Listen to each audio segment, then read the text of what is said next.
विमलपटी कमलकुटी पुस्तकरुद्राक्षशस्तहस्तपुटी कामाक्षि पक्ष्मलाक्षी कलितविपञ्ची विभासि वैरिञ्ची।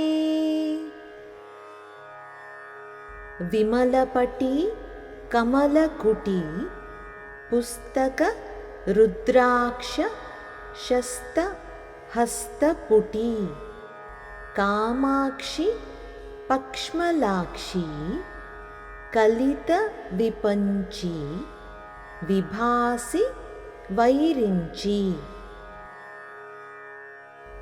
అమ్మా కామాక్షి, తెల్లని వస్త్రములను ధరించి పద్మమున ఆసీనురాలవై విశాలమైన నేత్రములతో ఒక చేత పుస్తకమును ఒక చేత రుద్రాక్షమాలను ధరించి మరొక చేతితో వీణని మీటుతూ విరించి అయిన బ్రహ్మదేవుని శక్తిగా జ్ఞానప్రదాయిని అయిన సరస్వతీదేవిగా భాసిస్తున్నది నీవే తల్లి. ఇప్పుడు మరొక్కసారి శ్లోకాన్ని చదువుకుందాం. విమలపటీ కమలకుటీ పుస్తకరుద్రాక్షశస్తహస్తపుటీ కామాక్షి పక్ష్మలాక్షీ కలితవిపంచీ విభాసి వైరించి।